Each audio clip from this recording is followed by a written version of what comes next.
The story begins with Tomo working at a road construction site. One of his colleagues tells him it's his last day, so he can head home early and still get paid in full. Grateful, Tomo thanks the man. As they chat, a worker mentions seeing a lot of fancy cars passing by. Another explains that it's because Q Academy, an elite school for high-class girls, is starting a new term. Tomo bows politely and says goodbye before leaving. The workers discuss how Tomo is a quiet but hard-working kid who works multiple part-time jobs, probably because his family is extremely poor. As Tomo walks home, he feels excited, thinking that his savings are finally enough to pay for school fees and continue to the second year. It feels like a dream come true. When he gets home, he calls out to his parents, telling them he's going to prepare food and use the money he earned to make a small feast. Noticing it's already afternoon, he figures they must have been up all night playing mahjong. Then he spots a letter with a simple message. Be well. Confused, Tomo dismisses the idea that his parents might have run away, but starts searching the house. To his shock, they're really gone, and they took all the money and even the rice. Tomo visits his neighbor, who tells him he saw Tomo's parents leaving in a hurry during the night. Disappointed, Tomo wonders if they were so poor that his parents had to abandon him. Checking his pockets, he finds only 200 yen. As he walks along the road, he thinks about how his parents' gambling might have driven them to this point. Now he has to figure out how to survive, and whether he can still go to school. While lost in thought, he sees two schoolgirls walking by. They mention that Q Academy is starting the new term. One girl, called Hinato, says goodbye to her friend. Tomo recalls that Q Academy is a prestigious school for children of wealthy families and top politicians. Its strict standards and luxurious buildings are worlds apart from his own life. Suddenly, Tomo notices a student ID card on the ground and realizes it belongs to one of the girls. He approaches Hinato, intending to return it, but before he can, a car screeches to a halt nearby. Masked men jump out, grabbing Hinato and shoving her into the car. Tomo demands to know what's going on, but one of the kidnappers tells him it's none of his business. Another kidnapper insists that since Tomo witnessed the incident, he has to come with them too. They drag him into the car and drive off. The kidnappers take them to an unknown location and cuff them. Tomo remarks that his parents definitely won't pay ransom money. The kidnappers admit that Tomo is just an extra, not their target.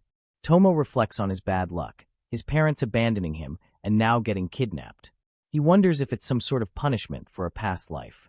One kidnapper reveals that Hinato is from the Hina family, worth over 300 trillion yen, and the family's donations to Q Academy are legendary. They plan to demand a hefty ransom for her.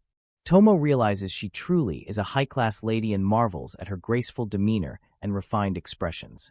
As uneasy thoughts cross his mind, Hinato calmly speaks up, saying she needs to use the toilet. Tomo thought there was no way she could behave normally in such a situation. Even a rich lady was still human, and it was normal for her to do that from time to time. Hina said that she was going to leak, and Tomo was worried about what she meant. He thought she couldn't understand the situation. A kidnapper told her that if she was going to leak, she could go ahead and do that there, as it was too much of a pain to watch over her for any suspicious moves. She asked if he was sure, and Tomo said it wasn't okay, urging her to hold it back for his sake too. The kidnapper mentioned they didn't know how long they would be holding them there, and it would be troublesome if the place got dirty. He also stated that he wouldn't take off the handcuffs. Hina went to freshen up, and after that, she came back, saying that it was relieving. Tomo thought he didn't want any report from her. They all returned to their places, and Tomo wondered what was with that girl. She was so different from what he expected. She then ordered tea, leaving Tomo shocked that it didn't even faze her. The kidnapper decided to give Hina water, but she replied that she was asking for tea. One kidnapper told Tomo to take care of her. Tomo questioned why, and then he realized she was drenched, so he asked for the reason. She took the bottle in her hand and said that she was not used to drinking from a pet bottle. One kidnapper remarked that it was bad, and the girl was indeed from the Kakahana house. The other one mentioned that she had said that herself too. Tomo wondered if all high-class ladies were like that, bold and unfazed. He offered his help to her, but she replied that he wouldn't take that from him. Frustrated, he said he wouldn't, and it was such a pain. Then he suggested they move a bit, because it was forming a puddle there. He saw that she put her head down. The kidnappers discussed if they had heard from people that the ladies of the were perfect. The other one said he didn't think that the girl was someone from that house. The data indicated that it wasn't wrong, and even his parents were not that troublesome. Tomo then asked her if she could stand up.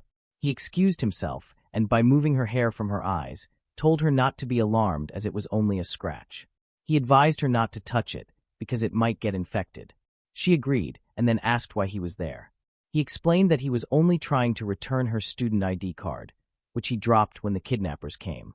She questioned him about her student ID card, and he handed it to her. She pressed a button on it and mentioned that with that, the rescue should come soon. Then, she expressed a desire to sleep. Tomo asked how she could go to sleep, and she inquired about a pillow. She then tried to adjust his leg to make it a pillow. Tomo thought that such a refined girl acting so spoiled towards him felt like it would give him a heart attack. However, remembering what happened before, he managed to endure it, wondering if the kidnappers told him to take care of her. Just as Hina put her head on his leg, she mentioned that it was the right height as her pillow. Then she slept there, asking him to sing a lullaby. He apologized and replied that it was not in his repertoire. Hina suggested that he should at least tell her an interesting story. He thought that nothing could really stop her, and he wondered how she could sleep so soundly in such a situation, even drooling. He thought that a normal girl would cry in such situations, but Hina blew away the dark mood in that situation, and thanks to that, he was able to keep calm.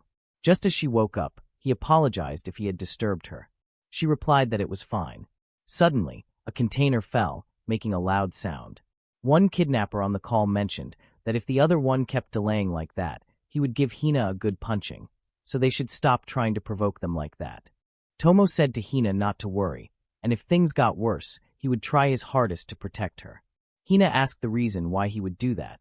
He thought that for someone who had a bleak future, he might be able to save someone. He asked why she would ask. He continued thinking that even if that was nothing but for his own self-satisfaction, he had the feelings that it was one thing he still could do. The reason why he thought so was thanks to Hina. He then replied that he didn't have any idea.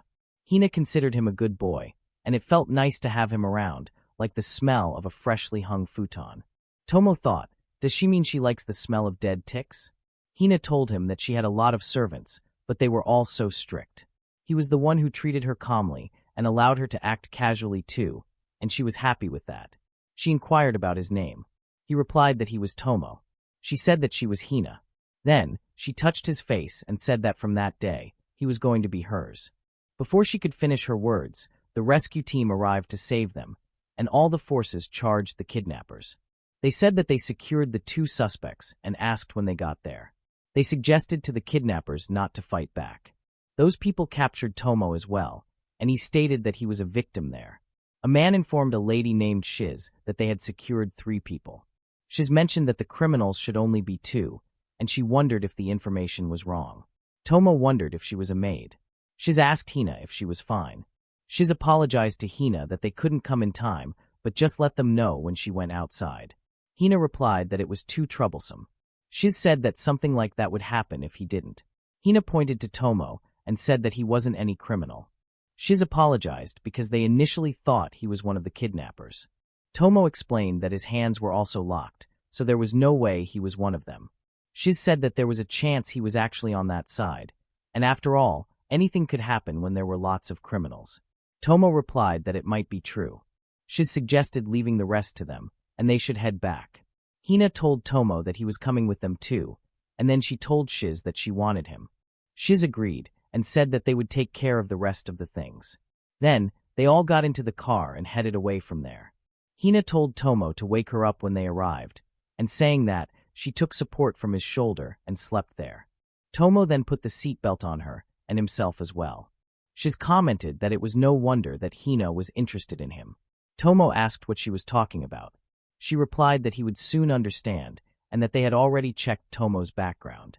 He was 16 years old, studying at Rue High School, had no siblings, lived with his parents, and his family was so poor that he paid his tuition fee with his own money. Last night, his parents had left him in the middle of the night, taking all the money with them and leaving him in a very dangerous situation. Tomo asked how she knew that. Shiz replied, "Don't underestimate the Kakahana network." And then she added that she understood he wanted to start his second year from the next day, but he wouldn't be able to attend that school any longer. Also, he hadn't paid his tuition fees. He was shocked to hear that. Shiz said that she bet his parents had been planning to run away from home at that time, and since they also ran away with his part-time money that should have been used to pay for his tuition fee. Not to mention that he had bills and rent fees too. She was sure he wouldn't be able to live in that house any longer. He thought he didn't expect his parents to be that heartless. Shiz said that she had suggestions for him, so could he work for Hina?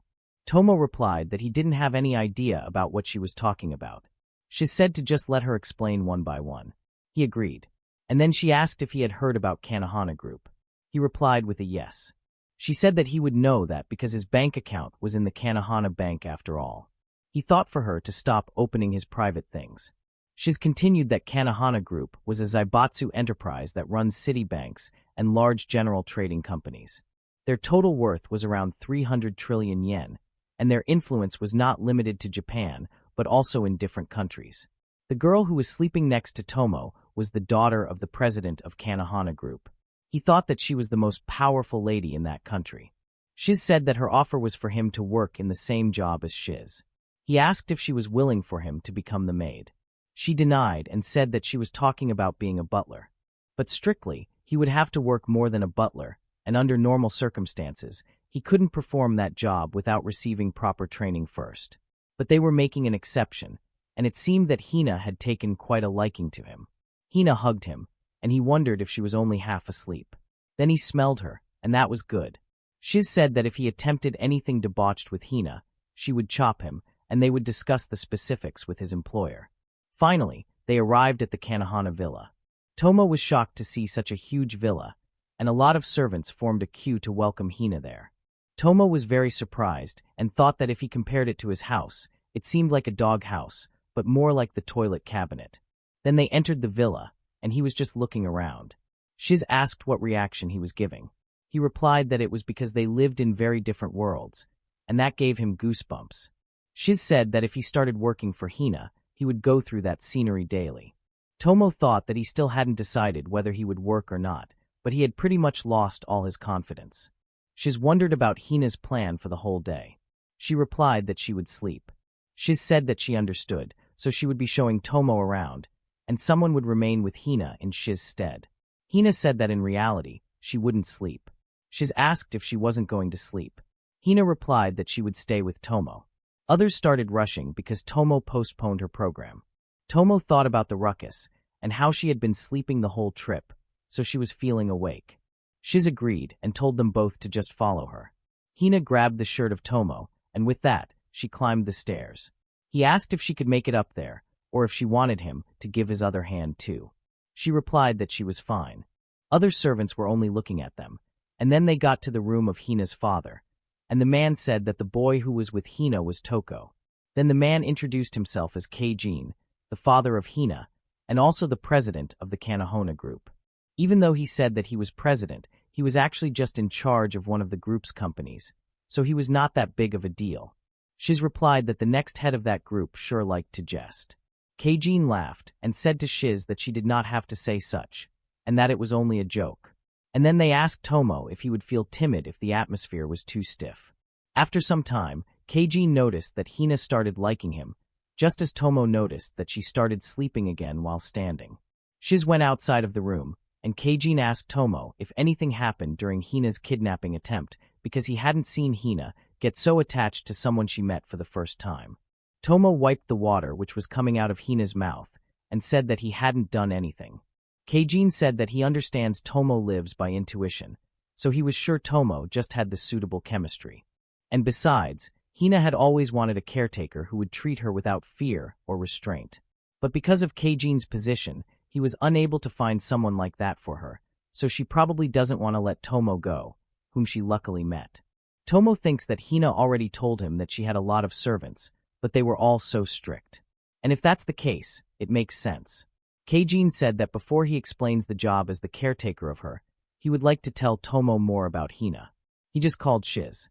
Shiz showed the screen and said that it was what Hina looked like in the academy. Tomo understood that it was of the Q Academy, and from the looks of that, both the building and the facilities were very good. And there, Hina was walking, and all the students greeted her. During class time, the teacher told Hina to just solve the questions. Hina got on the board and did that. All the students, along with the teacher, clapped for her and appreciated her. After the class, some students came to her and said that they were having a tea party in the rose garden. So would she consider joining them too? Hina agreed as long as they were fine with her. They all thanked her, and one said that she had prepared some delicious scones for Hina. Hina replied that there was no need to go that far for her. Tomo was reminded that a lot of people were calling only Hina. He questioned what that was about. He understood that it was Hina, and by saying that his whole body was shaking, thinking, what a load of bull. Keijin said that Hina could pretend to be a perfect lady in front of others. Tomo questioned that. Keijin talked about the incident when she wasn't in front of other people. In the vacant time at school, a girl said to Hina that they needed to get ready for the next class. Hina replied that she felt tired and wanted to sleep. The girl suggested that Hina hurry up because she had the gym class, so she should get ready. Hina raised her hands and asked the girl to put that on for her. They both got to the ground, and the girl received a call, saying that they had detected unauthorized use of Hina's credit card from the Kanahana family. Hina was lying there and said that she dropped her card 3 months ago. The girl was shocked and asked her why she didn't tell her about that. Keijin said that it was the real habit of Hina. The previous lady with Hina was the last caretaker, and she suffered a gastrointestinal perforation due to stress. She sent a letter of resignation after getting hospitalized, and to sum that up, Hina could act like an absolutely perfect lady in front of others, but otherwise, she just indulges in hedonism. The fluctuation between her on and off stages was vigorous, so she required someone who could properly manage both stages, and that was a request from Hina herself. Keijin would be doing Tomo a favor if he became the caretaker of Hina. Tomo replied that he knew it was not the polite thing to say, but at that time, he was penniless, so could he get paid for that work? Keijin thought about that, and then decided that Tomo had to live there, and they would provide him with 20,000 yen and 3 meals a day. Tomo wondered about living there for 20 grand days, and the salary was several times higher than his previous work. Keijin asked if that was too little, so he offered 50,000 yen. Tomo was shocked to hear 50,000 yen, and Keijin asked him how much he wanted. Tomo replied that he normally got around 8,000 yen in his past job. Keijin told him that the responsibility of a caretaker was much higher than Tomo was expecting, and did he know why Hina had to keep that perfect lady image? That was because she needed to find the ultimate husband, and the Kanahana group had been achieving very little as of late. That wasn't enough to start internal strife or outside competition, but he couldn't afford to ignore that any longer, and whenever she involves with other people in parties or school, she has been keeping the perfect act since a young age, but he couldn't be able to change her real personality. So as a caretaker, he needs to preserve Hina's appearance as a perfect lady and do all things from the shadow to prevent Hina's real nature from coming out. As a result, Keijin wants Tomo to understand that it is to protect the Hina family brand. Then he asks what salary Tomo wants. After some time, Tomo came to his room and sat there, thinking that at last, they decided on a 20,000 yen salary, but that was when Keijin questioned Tomo's resolve. He remembers that Keijin said that the initial price was whatever, but he was expecting Tomo to work hard to do his job. Just as Hina falls onto Tomo, he gives her support by saying that it was so close, and then he grabs her cheeks, thinking that she won't stop drooling. Keijin said to him that if he lays his hand on Hina, so. Just Tomo. And was Keijin going to fire him? Keijin grinned and said that he would never do that. Instead, he would kill Tomo. Reminded of that, Tomo fell out of his bed and thought that it was scary, like a perfect bride or an executioner, and he hadn't even thought about any of that before. He looked outside the window and thought that it was a really different world from his. Just then, Shiz came to his room, asking if he liked his servant room, and she also congratulated him on getting the job. She expressed that she was happy he got that job and hoped to keep working with him in the future. He thanked her for that. Shiz said that she still hadn't introduced herself yet, and then mentioned that she was Shiz, the maid of Hina. She intended on guiding him in his several duties as a caretaker, so let them make acquaintance. She then gave him a dress to change into. He wore that and remembered that it was the Q Academy uniform. Shiz asked if the size was perfect. He replied that it was perfect and asked if he really was going to attend Q Academy. Shiz agreed and mentioned that the last caretaker suddenly quit her job, so they had to ask Tomo to join the school for her sake. Tomo said that the school was very famous and he didn't think that anyone would befriend someone like him, considering he was kinder than poverty as he thought about it. Shiz asked him if he was nervous. He replied that he was. She then made sure he properly wore the dress and said that it was why she was Tomo's maid, so he should mind his appearance. And firstly, she would hand him his resume. She provided him with papers and mentioned that by the rules of the school, servants couldn't enter Q Academy. That's why he was an affiliate of the Kanahana group and not part of the main branch, of course, but he was a successor to a branch company. And then the plan was for him to become a businessman, but he was just a normal person used to living as a commoner in their books. And his family was a sort of the Kanahana group. But that's why he must serve Hina in that way, so no one will be suspicious if anything happened. And he was questioned. Tomo thinks that it was right and that it would be hard to discover his role that way. Shiz said that she had one more matter to discuss, and then she put some huge books in his hands, saying that it was the caretaker manual. It felt so heavy. Shiz said that she wanted to gradually trust him with that role, but if anything was confusing to him, he should use the manual or ask himself. They were all his tuition, his textbooks, and reference manuals. She then added some more books and mentioned that Q Academy was a prestigious school filled with wealthy women, all belonging to high classes. So, a commoner would have a hard time keeping up with them when suddenly thrust into the field. So, he would be taking supplementary lessons until dinner time for every class he would attend. And he would always have to walk alongside Hina at all times, maintaining a grade level befitting her. He thought that he was studying hard to raise the possibility of attending college. Shiz said that it wouldn't be just academics. He needed to learn both manners, etiquette, and also attend self-defense classes. He questioned the self-defense classes. Shiz asked him if he was afraid. He thought that they were testing him. He replied that he had experienced the worst physical labor had to offer, so he was quite confident in his stamina. He thought that if he was going to keep working there, he couldn't afford to be overpowered.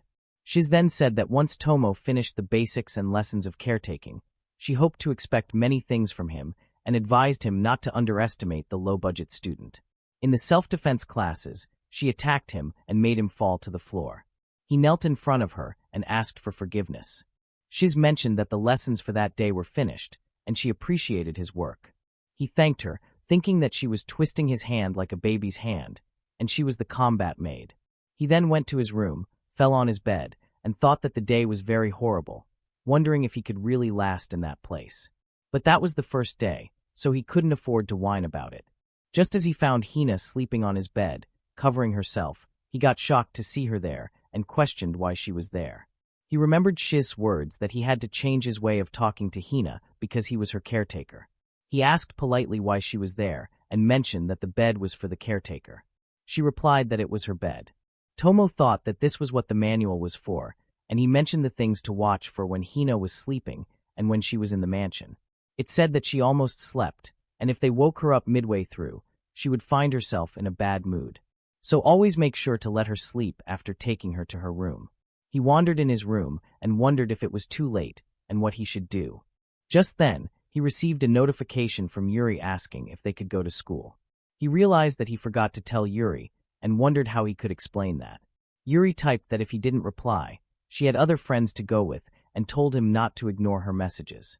He texted her that he was in a situation, so he couldn't make it to school anymore. She called him, but he didn't answer, so she asked for the reason. He replied to talk another time. Just then, Hina came behind him and called him. He was surprised to see that she was awake. She questioned who the girl was. He replied that she was his childhood friend who attends his current school.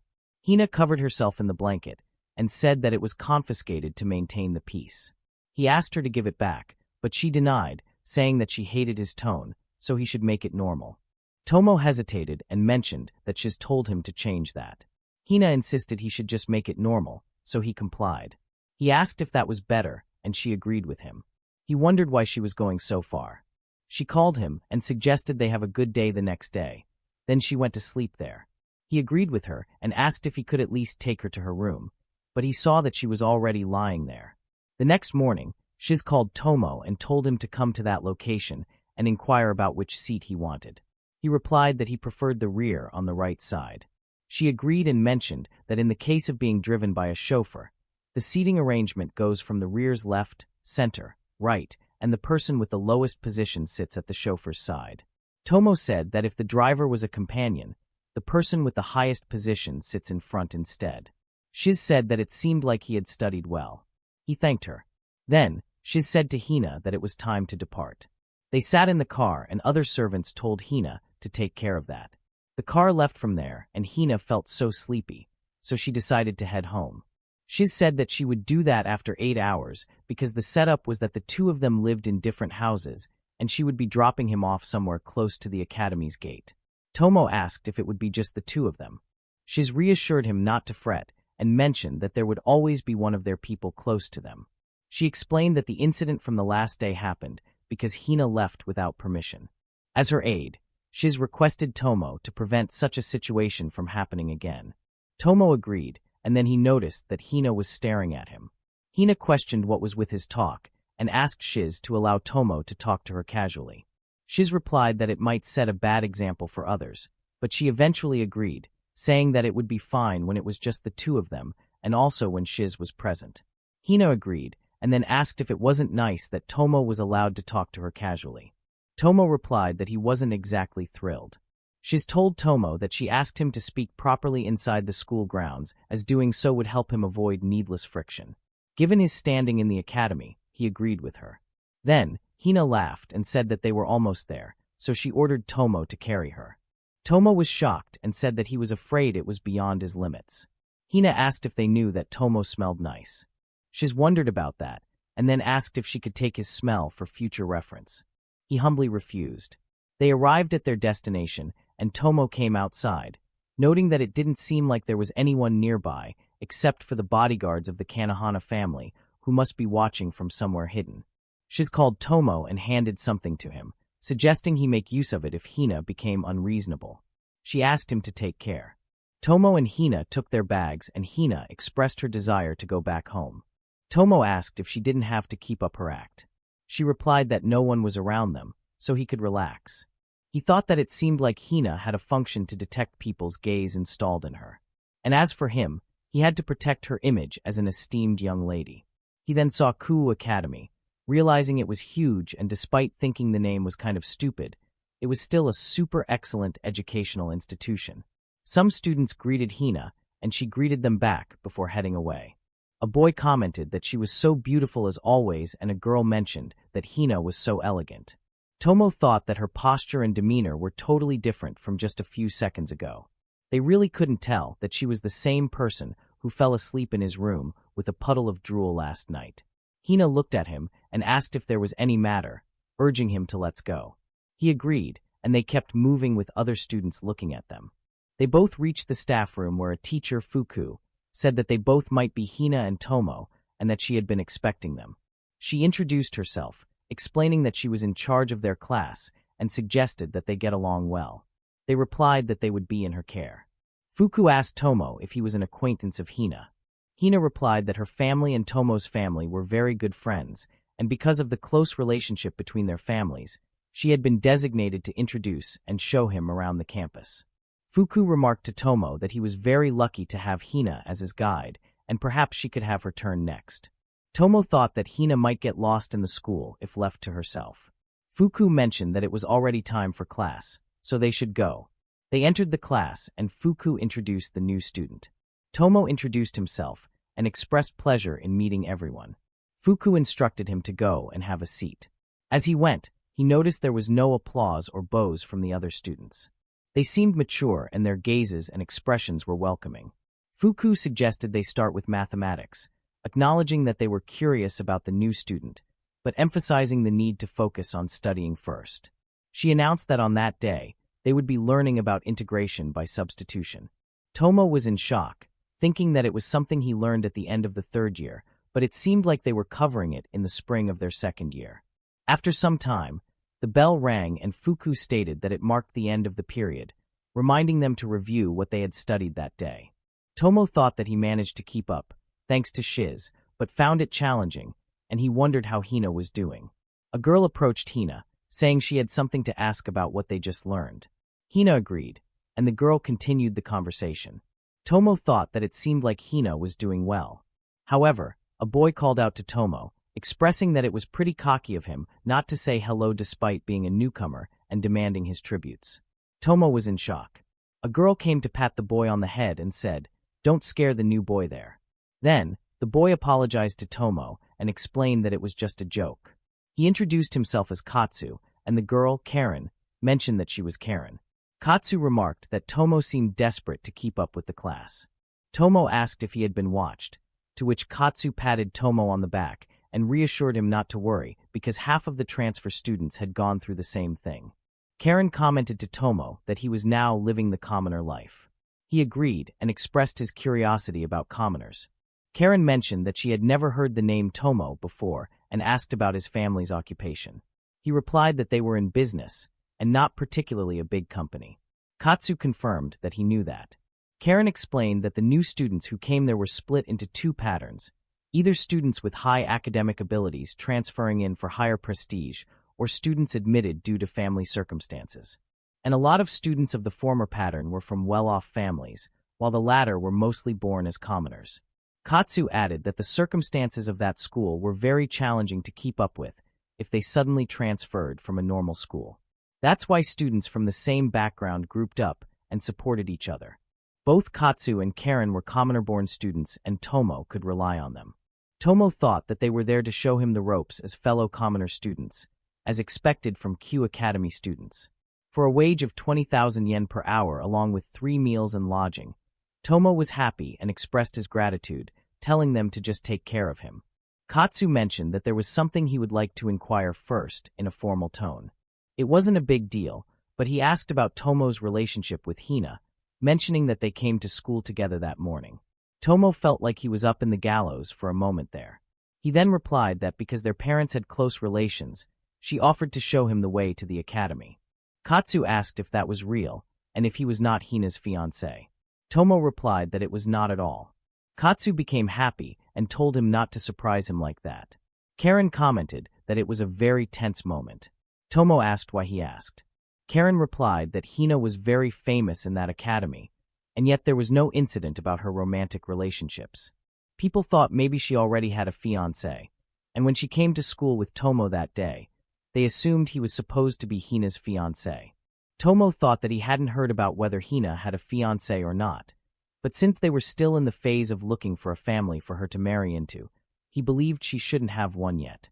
Katsu said that there was still the possibility, though, and as for him, he didn't have a fiancé yet, so don't hesitate to introduce him to someone cute if Tomo knew anyone.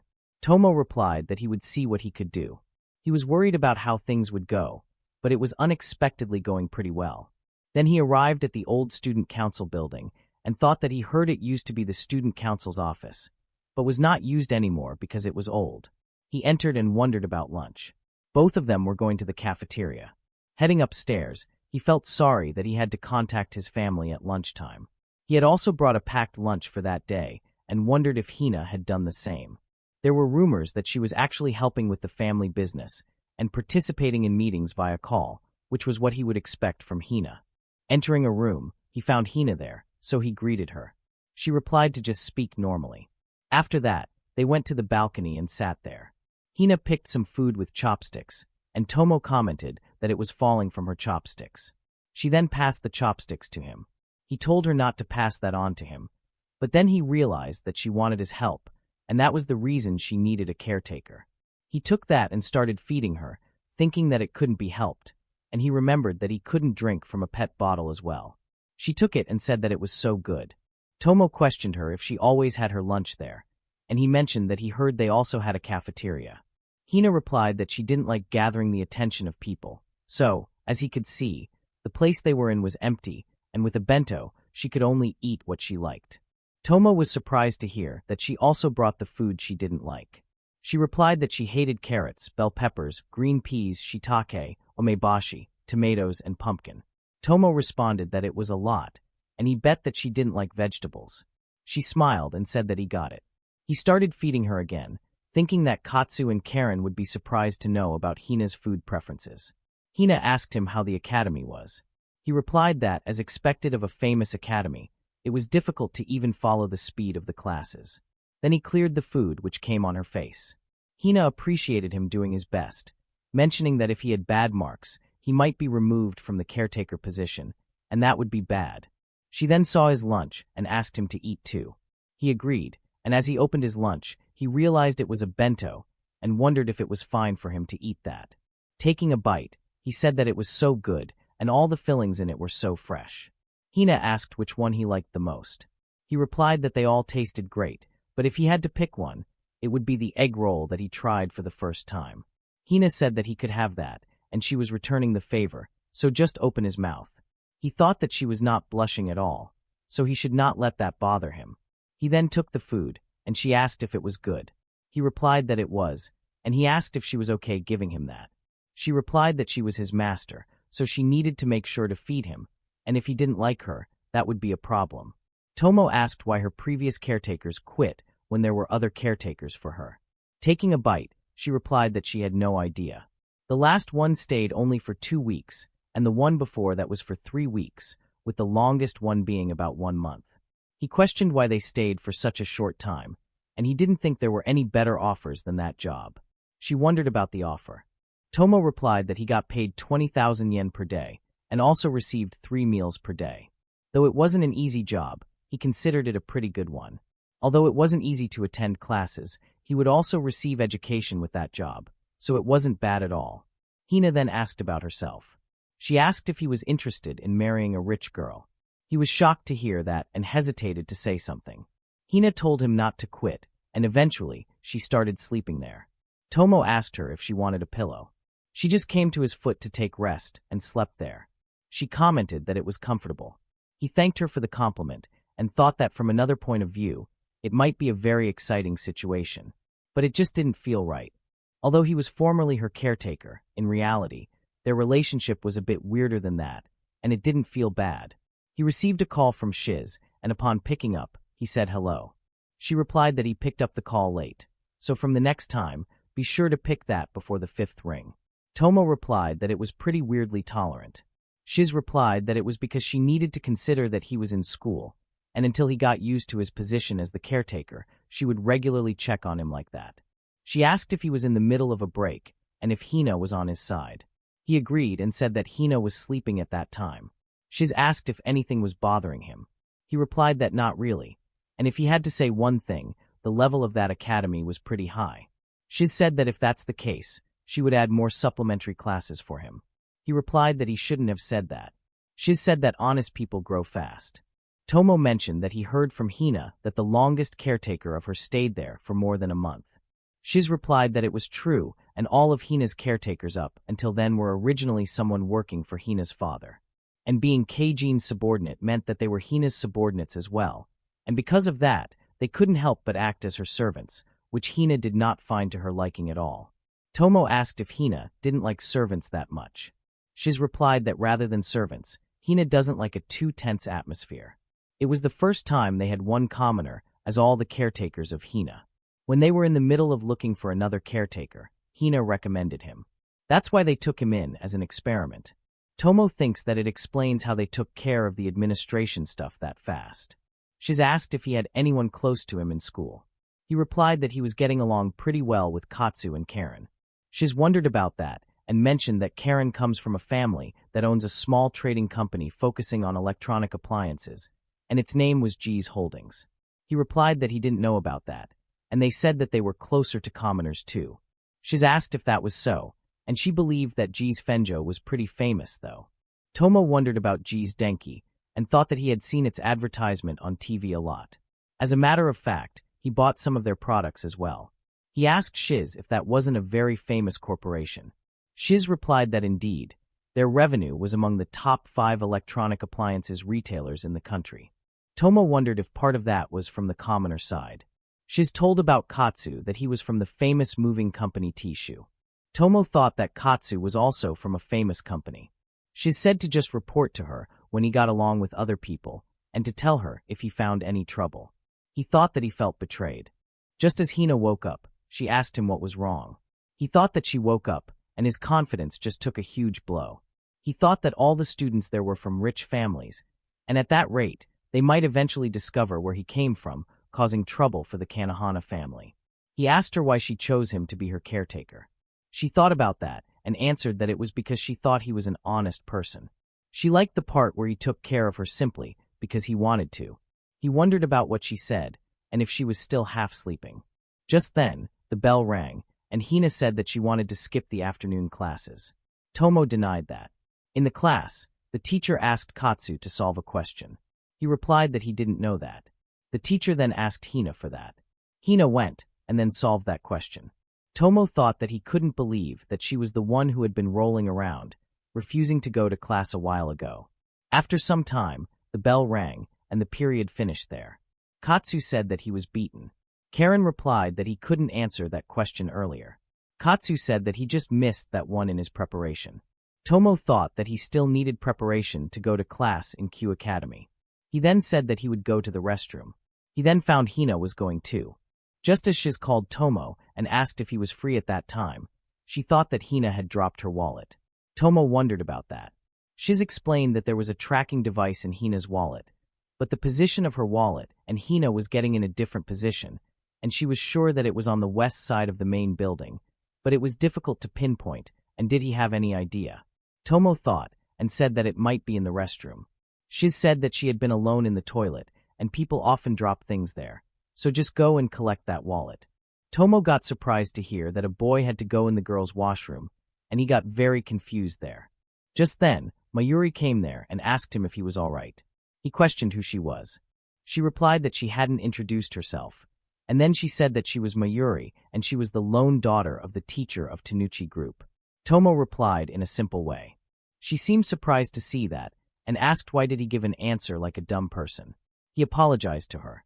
Mayuri said that there was no way Tomo didn't know about Tanuchi Group, or did he really not know, and she was a part of Tanuchi Group. Tomo replied, admitting his ignorance. She responded that it was far from being ignorant, and Tanuchi Group was a conglomerate group that managed all the mining of iron ore. They held the title of Japan's greatest non-ferrous manufacturers and also the biggest chemical products. They both were on the same scale as the Kanehana Group. He gave the reason that he knew the Kanehana Group. He replied that he knew and he couldn't stand that. Mayuri got angry at Hina because due to Hina, Mayuri was still unknown to all, and then she asked him what his issue was. He replied that it seemed like someone dropped their wallet in the girls' washroom. Mayuri said that she would bring that for him, and then she gave the wallet to him. He thanked her, but then Mayuri asked him how, as a man. He found out that someone had dropped their wallet in the girls' washroom. Tomo thought that it seemed like Mayuri was an enemy of Hina, and if he said that it was Hina's wallet, there might be some trouble. He might have to trick Mayuri, so he said that the owner of the wallet told him to look for it, and by a process of elimination, he figured that it was in the toilet. Mayuri said that he was a gopher and inexcusable. She knew that everyone in the academy had a bright future ahead of them, and if Tomo let people take advantage of him, he was going to lose his battles ahead. Tomo replied that he would be careful. She said that she didn't feel like he was confident in that. He shouted that he would be careful. Mayuri said that he could do that if he wanted, so just fix his posture, and his confidence was totally dependent on his posture. He maintained that, and she appreciated it. As he headed away from there, Mayuri told him that if he had any issues in the future, just look for her golden locks. He asked her if dyeing his hair was against the school rules. She stopped there and asked if it was wrong for her to do that, and if he was saying that her golden hair was nothing but a facade. He replied that he didn't mean that. By running away from there, she clarified that she didn't dye her hair. Then the time came for the school to be over for that day, and others were leaving. Katsu appreciated Tomo for his work. Karen mentioned that Tommy wanted to have a first-day party after that. Upon hearing that, Tommy apologized and said that he was told to get back home as soon as possible. Katsu said that first days always go that way. Karen offered another time, and they were free all the time. Tomo said that maybe he could ask next time when he had the chance, and he wanted to explore more about their school by himself. They both agreed and said, let's meet next day, and then they left. Tomo saw that Hina was also leaving the class. Tomo thought that he needed to see Hina off, so he went to see that Hina bought bread from the school store, and then she got into her car and left. Tomo got there, and while walking, he thought that no one was there, so what was she doing there? He saw that she was sitting beside a pond and was feeding fishes. He asked what she was doing. She replied that she was fish feeding. Tomo said that he knew, and that was nice. He thought that she had both the soul to enjoy arts and the innocence to love animals. Hina said that she guessed the fishes get food by opening their mouths, and she wanted to be like them as well. Tomo thought about how innocence like that was, and that it seemed more like envious spite. He sat next to her and said that fish also experienced pain that humans never understood, and maybe they should go home because Shiz was waiting for them. Hina simply denied that and mentioned that she had lots of lessons to do at home after school, and since not many people were around, it was more free. Tomo thought that it made sense, considering many students were busy with studying and work, and he heard that the school had no clubs too. He tried to convince her by saying they couldn't live in the school forever, so let's go. Hina just lay there. Tomo replied that if she kept lazing around, she was only going to experience more pain. Hina still refused to go back home. Tomo looked at a packet and remembered that Shiz told him to use it when Hina didn't listen to him. He questioned what that was. The packet made a sound, and Hina realized it was chips. She started asking him to give that to her. He replied that if she agreed to go back home, then he would give her that. She replied that she couldn't resist her temptation. Tomo thought that he had never seen someone bend over backward like that over chips. She then got the chips, and the car came to them. Shiz apologized to Tomo for keeping him waiting there. He thanked her and said that it went all according to plan. By sitting in the car, he thought that they could go separate ways in front of the gate and then meet at the car. By doing that, no one would guess that he and Hina were going to the same home. Shiz said that Hina was spilling so much. Hina replied that it was just like the crumbs and slurping of noodles, and spilling crumbs was how to eat chips. Tomo wondered about that. Shiz told him that it seemed that the thing she gave in the morning was working, and that was Hina's favorite snack. She couldn't eat that without it, so that worked well. Tomo asked how she couldn't eat a lot if it was just chips. Shiz replied that it was simple. The unhealthy meal was not fitting for a lady of the Kanahana group. Tomo said that he thought potato chips were personally fine. Shiz told him that it was beyond his understanding. Tomo thought that being in a wealthy family meant they weren't free to eat whatever they wanted, and that was worse than being a commoner. Hina said that she was a fish, so give her food. Tomo took the chips and started feeding her with them. Shiz looked at that and warned them not to disclose that in front of Keijin. Tomo agreed with that. At the house, Shiz told O that studying came first, so let's prepare for the class of the next day. Tomo agreed and sat there. Shiz said that the next was manners practice, and that what he was doing was wrong. Putting the knife and fork at 6 o'clock was England's manner, and for France, they should put the knife at 3 o'clock. And the review was over, so next was a self-protection lesson, and on that day, they learned jiu-jitsu. So, do 100 rolls for warm-up. He started doing that, and after that, she said that it seemed like his body was quite trained because of his experience in his part-time job, and they would have a spa that day. He ran towards her, but she just moved aside and said that his movements wind-up was so easy to predict. She then made him fall and said that his attack wouldn't work on someone who used to fight like a kidnapper. Tomo asked if they could have a break. She denied that, and he was shocked to see that. After hours, Shiz said that the lesson ended there. Tomo panned and thanked her, and he just lay there. Shiz said that Tomo was a quick learner, and he might be able to shine if he focused on honing his combat skills. She then moved her hand to ask if he was able to stand. He took her support, asking if that was real. She replied that he was bad at learning manners. He then apologized to her for that. She suggested to him that wandering around with sweat like that wasn't good, so he must go take a bath.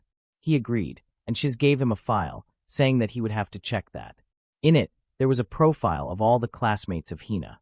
He took that and thought that he had to study even while taking a bath, but his salary was 20,000 daily, so he had to do that. Tomo mentioned that he thought about it, and she was in a different class, but he had talked with a girl named Mayuri. Shiz asked why Mayuri talked to him. He agreed, and asked if there was anything wrong. Shiz replied that it was not particularly problematic, and he might not have known, but Mayuri and Aju were often rumored to have a bad relationship in school, so that was rather a delicate matter. Shiz didn't know what Mayuri thought about that rumor, but Aju didn't really feel like that. However, it was also a fact that Kanahana and Tennoji grounds were similar in size, and because of that there were times they had conflicts, resulting in a kind of tense air between them from time to time. After that, Tomo came to the corridor by walking and thought that their relationship was simply complicated. Just then, Hina called to him. He asked what was wrong, and she replied that he reeked of sweat. He agreed, and then Hina asked where he was going. He replied that he was planning to get to his room for taking a bath. She wondered about the bath and, by holding his hand, said to just follow her. Tomo asked where they were going, and she replied that they were going to her room. They entered, and Tomo commented that it was so spacious, thinking that the room was shouting adieu. He commented that his room couldn't even compare to that room. Just then, Hina opened a door there and said that it was the bath. Tomo was surprised to see a very giant swimming pool there. He questioned why she brought him there. She replied, "Let's have the bath together." Tomo froze upon hearing that. She then changed her clothes to take a bath, and they both entered the pool. Tomo thought that maybe she felt lonely taking a bath alone. Hina said that it felt so good. Tomo felt embarrassed and thought that if he were frank, he told himself not to be conscious about that. But Hina was really a beautiful and charming girl. He then opened the file of information about those students to study.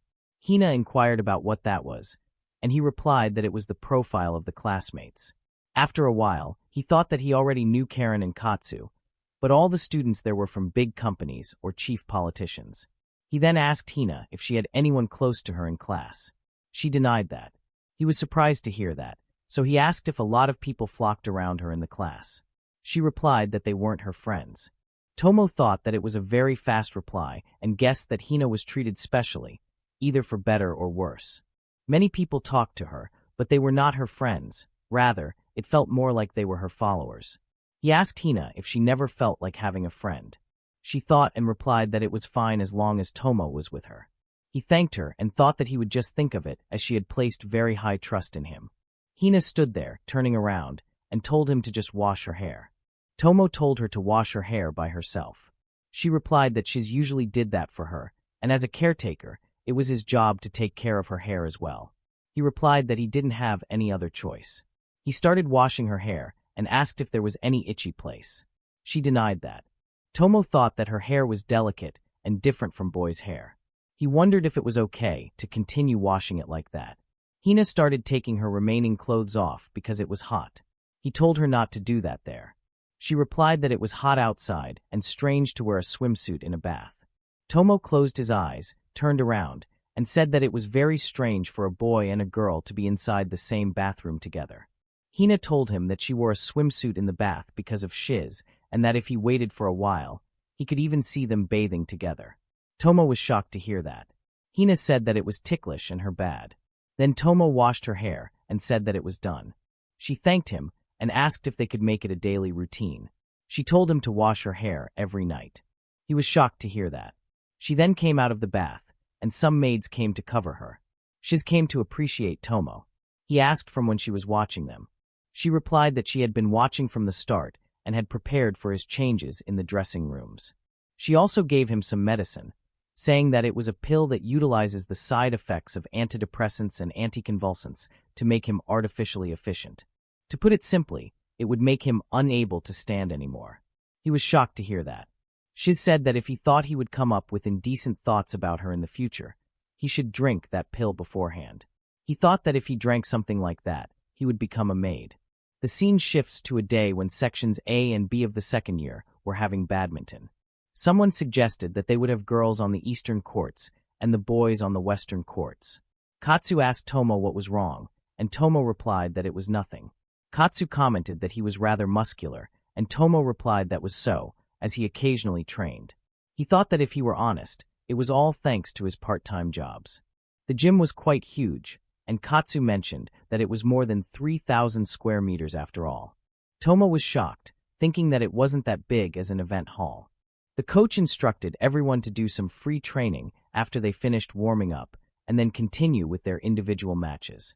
Tomo thought that it was his first PE class at Q Academy, and he had to get himself fired up. They all started to warm up, and Katsu mentioned that Tomo was quite flexible. As they warmed up by playing, Tomo thought that it seemed he could keep up with everyone if it was just one-on-one, and it was more normal than he thought. Katsu suggested taking a break until it was their turn to have a match. Karen came over, greeted Tomo, and said that she was watching him, mentioning that he wasn't bad at all. He replied that maybe he was very confident when it comes to sports and could see that she seemed pretty good herself.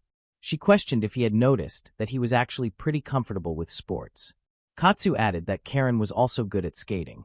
Karen said that she was confident with her balance, and if she was not mistaken, Katsu was a good golfer.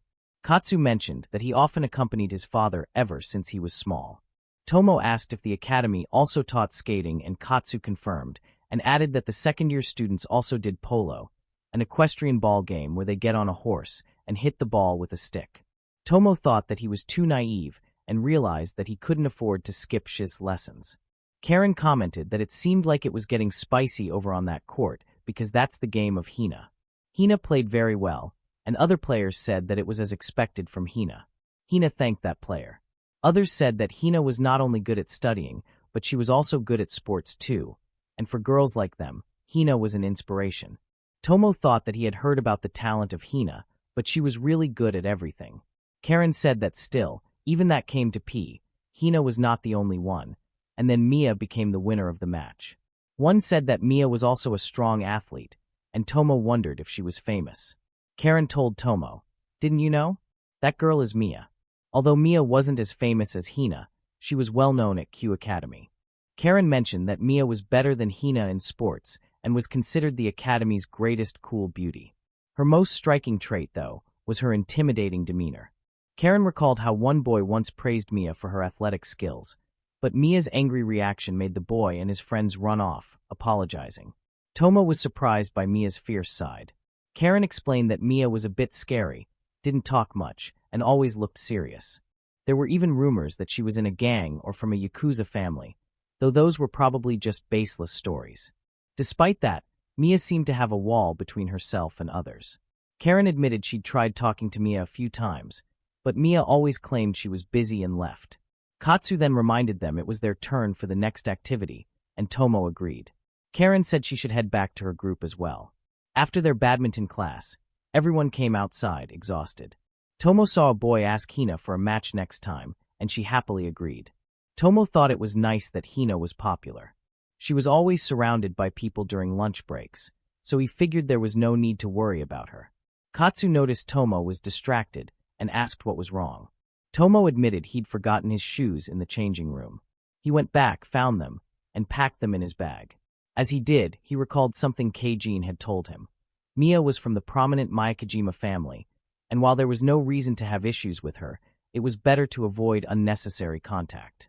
Hurrying to his next class, Tomo stepped outside and accidentally collided with Mia. She asked if he was okay. Embarrassed, he apologized and acknowledged it was Mia. He tried to excuse himself, but she suddenly asked, "Are you Tomo?" He hesitated and denied it, but she walked closer, insisting she knew he was Tomo and that there was no mistake. To his shock, she hugged him tightly, getting emotional as she said, "I missed you so much."